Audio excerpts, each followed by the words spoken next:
Hello students, class 11th का हम नया चैप्टर शुरू कर रहे हैं जो सरल रेखा में गति है। सरल रेखा में गति को पढ़ने से पहले गति क्या होती है, विराम क्या होता है, इन चीज़ों को हम थोड़ा सा पढ़ेंगे। यानी जो टर्म यूज होंगे उनको हम चैप्टर शुरू करने से पहले पढ़ेंगे। ये जस्ट लाइक अ रिवीजन है जो 9th में आपने ऑलरेडी पढ़ा हुआ है। विराम किसे कहेंगे और गति किसे कहेंगे। गति का मतलब है, ये कह सकते हैं कि किसी की स्थिति बदल रही है तो वह गतिमान है, स्थिति नहीं बदल रही है तो वह गतिमान नहीं है। एब्सोल्यूट रेस्ट एंड मोशन की यही डिफिनीशन होती है कि यदि किसी वस्तु की या ऑब्जेक्ट की पोजीशन चेंज हो रही है समय के सापेक्ष तो हम कहते हैं कि वह गति में है, और अगर नहीं चेंज हो रही है तो हम उसे कहते हैं विराम में है। हमने एब्सोल्यूट मोशन, एब्सोल्यूट रेस्ट की डेफिनेशन लिख दिया है कि यदि समय के सापेक्ष किसी वस्तु की स्थिति, बाद में समय लिख दिया गया तो इसको हटा दीजिए। किसी वस्तु की स्थिति समय के साथ बदल रही है तो उसे वस्तु की गति की अवस्था, तथा यदि स्थिति समय के साथ नहीं बदल रही है तो उसे विराम की अवस्था कहते हैं। यानी पोजीशन नहीं चेंज हो रही है टाइम के रिस्पेक्ट में तो वो एब्सोल्यूट रेस्ट है, पूरी तरह से विराम है। पर ऐसी कोई वस्तु नहीं मिलेगी जिसकी पोजीशन चेंज ना हो रही हो। हम खड़े हैं, पृथ्वी घूम रही है, हज़ारों की स्पीड से घूम रही है सूर्य के चारों तरफ भी और अपने एक्सिस पर भी, तो हम भी विराम में नहीं हुए, पृथ्वी भी विराम में नहीं हुई। ऑलरेडी हर पार्टिकल्स इसी तरह से किसी न किसी मोशन में है ही, तो कोई भी चीज़ पूरी तरह से विराम में नहीं है। कोई भी वस्तु संपूर्ण विराम या निरपेक्ष विराम में नहीं है।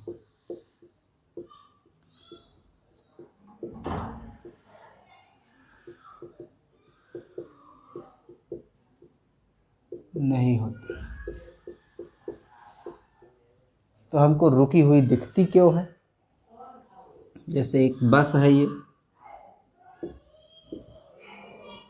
इसमें जो भी यात्री बैठे हैं ये ए हो जाए और दूसरा यात्री जो है वो क्या हो जाए, बी हो जाए। बस किसी स्पीड से जा रही है, 100 मीटर पर सेकेंड से मान लीजिए जा रही है, तो ए और बी की पोजीशन एक दूसरे के सापेक्ष नहीं बदलेगी। जैसे हम लोग पृथ्वी पर खड़े हैं, ये एक बहुत बड़ा बस है जो चल रहा है, तो एक दूसरे को देखेंगे तो हम ना तो हमारे बीच की दूरी बढ़ेगी ना ही हमारे बीच की दूरी घटेगी। मतलब हम दोनों के बीच में कोई मोशन नहीं हो रही है। हम कहेंगे कि हम दोनों एक दूसरे के सापेक्ष विराम अवस्था में हैं। गति की अवस्था, इसको पृथ्वी से देखिए, दूसरा व्यक्ति जो बाहर खड़ा होगा सी देखेगा कि ये दूर जा रहे हैं, ये इनको देखेगा तो ये लगेगा किधर जा रहे हैं, पीछे जा रहे हैं। ये देखने वाला जो गति है या जो विराम है ये तब तक मीनिंगलेस है जब तक एक देखने वाला ऑब्जर्वर अथवा व्यूअर ना हो और उस व्यूअर की अपनी एक पोजीशन होती है। मतलब ये कंबाइंड प्रॉपर्टी है, जो मोशन है एक combined property of object and viewer है, जिसके सापेक्ष गति होती है अथवा नहीं होती है। यानी वह विराम में होता है अथवा नहीं होता है। जैसे ये उदाहरण हमने लिखा कि ये बस थी, जा रही थी, ए और बी दोनों एक दूसरे के सापेक्ष विराम में है। मतलब यह इसको देख रहा है या इसको देख रहा है। ए और बी एक दूसरे के सापेक्ष विराम में है। ए बी दोनों, एक जो बाहर था सी पृथ्वी पर, इसके सापेक्ष ये गतिमान है, सी भी इन दोनों के सापेक्ष गतिमान है। यानी एक देखने वाला है और एक जो है गति करने वाला है। तो इसीलिए हमने लिखा कि किसी वस्तु की गति प्रेक्षक यानी एक देखने वाला ऑब्जर्वर जिसको कहते हैं एवं वस्तु की संयुक्त गुण है, का संयुक्त गुण है। ये combined property of observer and object है। बिना प्रेक्षक के विराम और गति का कोई अर्थ नहीं है। बिना एक के सापेक्ष दूसरा का वो लिए कंसीडर किए विराम और गति का कोई अर्थ नहीं है। जैसे हम लोग पृथ्वी पर है, गतिमान है, पर इस गति का कोई अर्थ नहीं है जब तक कोई बाहर से नहीं देखते। बाहर यानी चंद्रमा से देखा जाएगा तो पृथ्वी मोशन कर रही है, ये ऑब्जर्वर हो गया चंद्रमा पर और वस्तु हो गई अर्थ। तो यहाँ गति का महत्व है। हम एक दूसरे के सापेक्ष विराम में हैं। ये तभी है जब एक दूसरे को ऑब्जर्व कर रहा है, दूसरा जो है पहले को ऑब्जर्व कर रहा है। तो किसके सापेक्ष, यानी एक स्थान निर्धारित करना होगा जिसके सापेक्ष हम उसकी स्थिति को मेजर करेंगे या डिसाइड करेंगे, उसको कहते हैं निर्देश तंत्र।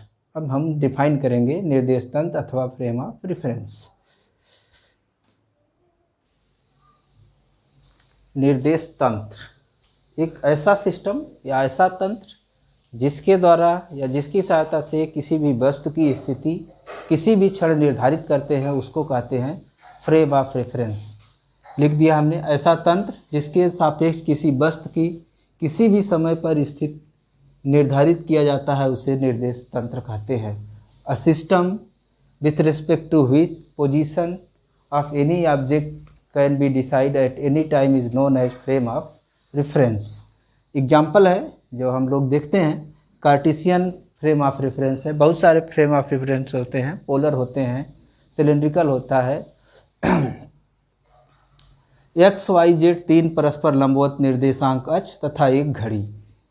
एक्स वाई जेड, ये एक्स है, ये वाई है और ये जेड है। इस तरह से जैसे कमरे का एक कोना पकड़ लीजिए तो वहाँ 3 लाइन मिलती हैं जो एक दूसरे के लंबवत है। एक को एक्स अक्ष, एक को वाई अक्ष, एक को जेड अक्ष मानिए, और एक घड़ी यहाँ रखी हो जिसकी सहायता से किसी भी ऑब्जेक्ट की पोजीशन इसका मतलब कितनी एक्स अक्ष से लंबवत दूरी है, वाई अक्ष से कितनी लंबवत दूरी है और जेड अक्ष से कितनी लंबवत दूरी है, और वो किस समय पर है।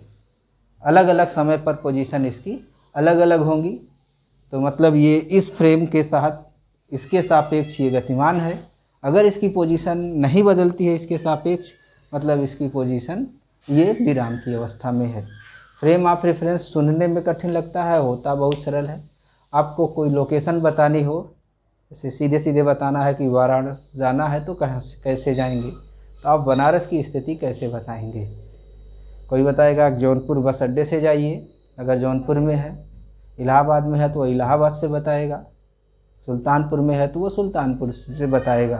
मतलब जब भी वो पोजीशन बताएगा कहीं से बताएगा, जहाँ से आप बताते हैं वही आपका मूल बिंदु है, वही हमारा क्या है 0 है, वही हम 3 अक्ष बना दे रहे हैं, वही हमारा एक्स वाई जेड है। तो पता हो जाना, इससे एक अनुमान लगता होगा आपको कि ये एक्स वाई जेड यूनिक नहीं है, अब अलग अलग हो सकता है। और अभी एक बस का एग्जाम्पल लिए थे, तो बस के सापेक्ष नीचे वाला गतिमान था, नीचे वाले के सापेक्ष बस वाला गतिमान था। तो बस के सापेक्ष देख रहे हैं, बस चल रही है, मतलब जो वहाँ एक्स वाई जेड होगा बस में वो भी क्या कर रहा है, चल रहा है। बस ले लिया जाए, इसके सापेक्ष इसकी पोजीशन लें तो ये चल रहा है, एक्स वाई जेड इसमें जो बनेगा वो क्या कर रहा है, मोशन कर रहा है। तो हमारा जो फ्रेम ऑफ रेफरेंस है वो गतिमान भी हो सकता है, स्थिर भी हो सकता है, यूनिक नहीं होता है। हम कहीं से नाप रहे हैं, कोई कहीं से नाप रहा है, ये अद्वितीय नहीं होता है, अलग अलग हो सकता है, गतिमान हो सकता है, स्थिर हो सकता है। इस तरह से इसके मुख्य रूप से 2 प्रकार होते हैं, जड़त्वीय और अजड़त्वीय। वो न्यूटन गति विषयक नियम पढ़ाएंगे तब आपको बताएंगे। फिलहाल इस समय यही जानिए कि इसकी सहायता से किसी की किसी भी समय पर पोजीशन हम बताते हैं, इसी को कहते हैं frame of reference. Origin unique नहीं होता है, यहाँ पर फ्रेम ऑफ रेफरेंस लिया जा सकता है, यहाँ भी लिया जा सकता है। जैसे कहीं की पोजीशन बताने के लिए हम डिफरेंट जगहों से उसकी पोजीशन को बताते हैं, वो डिफरेंट जगह जहाँ से पोजीशन बताते हैं वो सब के सब फ्रेम ऑफ रेफरेंस हैं, संदर्भ बिंदु हैं जहाँ से हम उसकी पोजीशन को बताते हैं।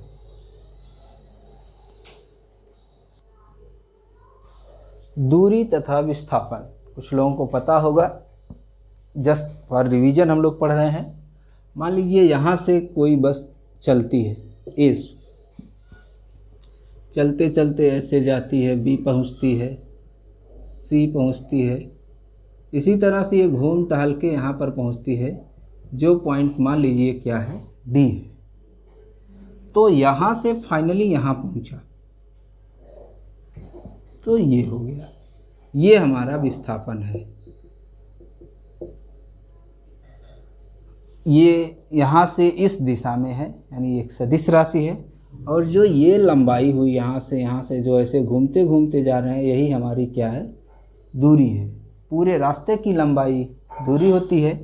प्रारंभिक और अंतिम बिंदु के बीच की दूरी, जिसकी दिशा प्रारंभिक से अंतिम तरफ होती है, इसको हम विस्थापन कहते हैं।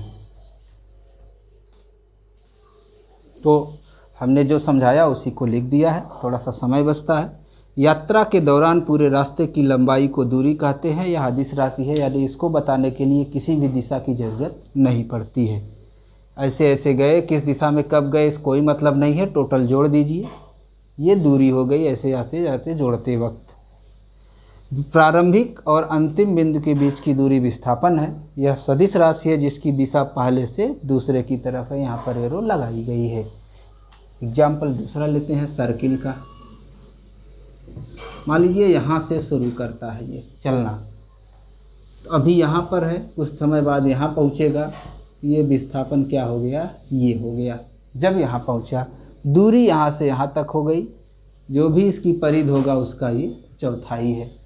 कुछ समय बाद ये ऐसे चलते चलते यहाँ पहुँच जाएगा, तो विस्थापन ये हो गया। उस समय, जिस समय आप विस्थापन नापेंगे, प्रारंभिक स्थिति से अंतिम स्थिति को मिला देंगे, ये दूरी इस समय व्यास है, और जो दूरी है पाई आर है, 2 पाई आर का आधा है। इसी तरह से आप यहाँ आएंगे तो विस्थापन ये होगा, 3/4 दूरी ये चल चुका है पूरी परिधि का, तो 3/4 × 2 पाई आर हो गया दूरी।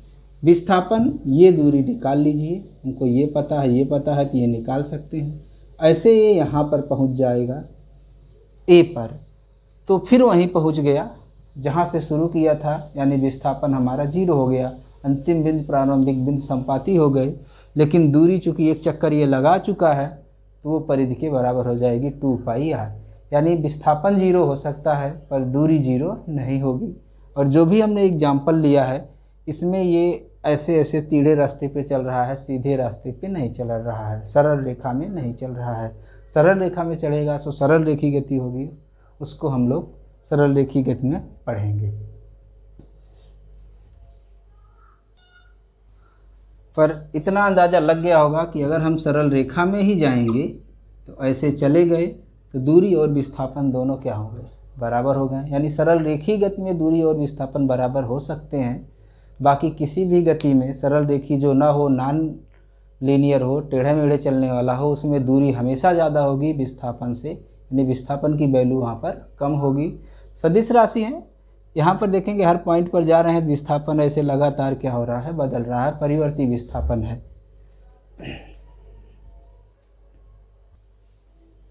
चाल, स्पीड, ये चल रहा है, ऐसे चलते चलते डी तक पहुँचा है। विस्थापन इसका फाइनली ये हुआ है एडी। अब ये यहाँ से यहाँ चलेगा, ये थोड़ी सी दूरी तय करेगा, वो मान लीजिए क्या है, डेल्टा एक्स है। जो टाइम होता है वो मान लीजिए क्या है, डेल्टा टी है। तो जो चाल होती है वो delta x upon delta T, एकांक समय में चली गई दूरी। एकांक समय में तय की गई दूरी को चाल कहते हैं। दूरी अदिश राशि है तो चाल भी क्या होगी, अदिश राशि है। यह अदिश राशि है, इसमें कोई दिशा नहीं है।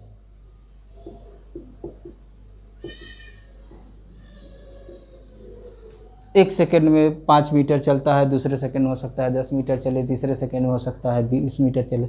हर सेकंड में अलग अलग भी हो सकती है और एक समान भी हो सकती है। तो अगर हर सेकंड में अलग अलग दूरी तय करता है, मतलब 2 सेकंड में एक बार 10 चला, फिर अगले 2 सेकंड में एक बार वो 20 चल रहा है, मतलब वो असमान चाल है। अगर हर समय अंतराल जो सेम है 10-10 सेकंड है, उसमें वो 5 मीटर 5 मीटर 5 मीटर ही चलता है, मतलब वह एक समान है।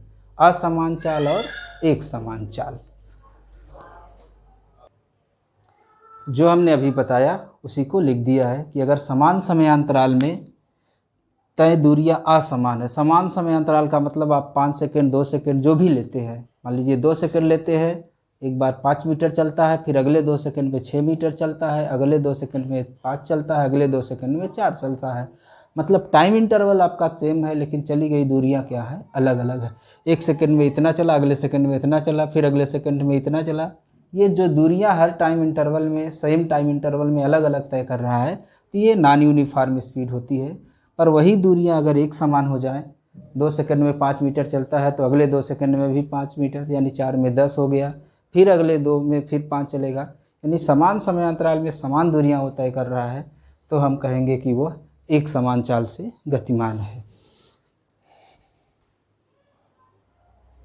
तत्कालिक चाल, इंस्टेंटेनियस स्पीड, किसी क्षण वस्तु की चाल को तत्कालिक चाल कहते हैं। क्षण का मतलब क्या होगा, अब वह कितना समय अंतराल लिया जाए जो एक क्षण कहा जाए।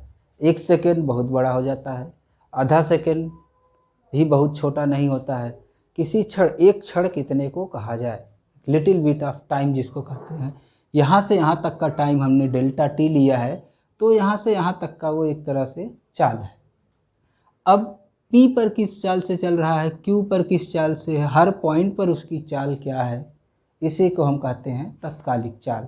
यानी 1 सेकेंड जैसे हुआ उसकी चाल क्या है, फिर 2 सेकेंड जैसे हुआ उसकी चाल क्या हो सकता है। 1 सेकेंड, 2 सेकेंड, 1 सेकेंड में उसकी चाल बदल गई हो। 1 सेकेंड छोटा समय नहीं, बहुत बड़ा समय होता है। यानी ये डेल्टा टी छोटा हो, बहुत कम से कम हो, कितना हो, जिसको कि हम एक क्षण कहेंगे, तो वो कम से कम कितना हो ये नहीं निर्धारित है।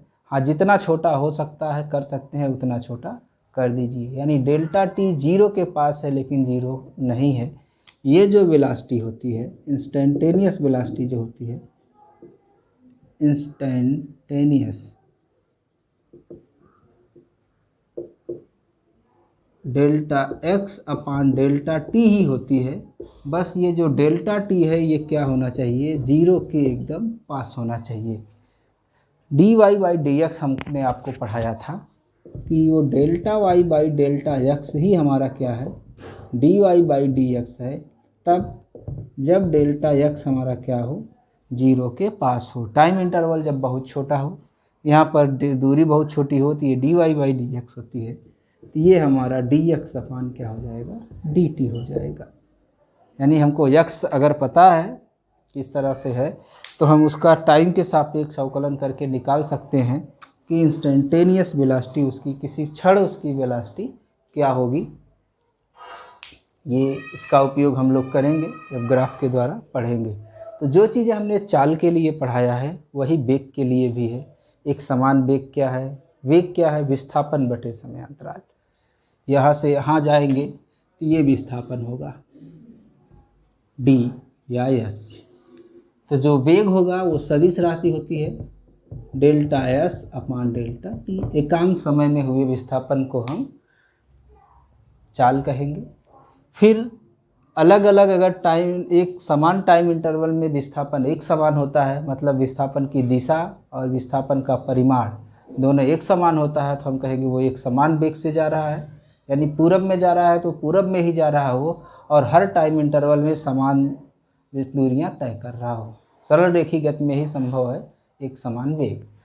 असमान वेग मतलब टाइम इंटरवल अलग अलग है, इस एक समान है, लेकिन जो विस्थापन हो रहे हैं वो क्या है, अलग अलग है। चाहे वो वैल्यू में अलग हो जाए, चाहे डायरेक्शन में अलग हो जाए, वो हम कहेंगे कि असमान वेग है। इंस्टेंटेनियस वेलोसिटी, किसी भी क्षण जहाँ x लिया है वहीं पर हम विस्थापन ले लेंगे, तत्कालिक वेग प्राप्त हो जाएगा।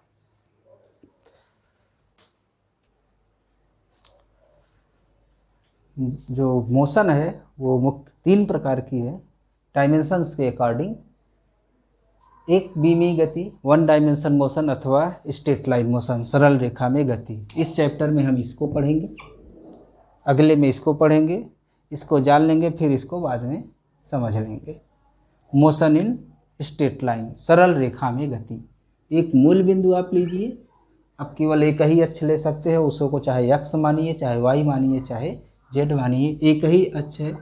एक तरफ दूरी जी, इस जहाँ से मीजर कर रहे हैं ये हमारा संदर्भ बिंदु हो गया, जहाँ पर हमारी घड़ी भी रहेगी, और एक दूसरी तरफ हो गया।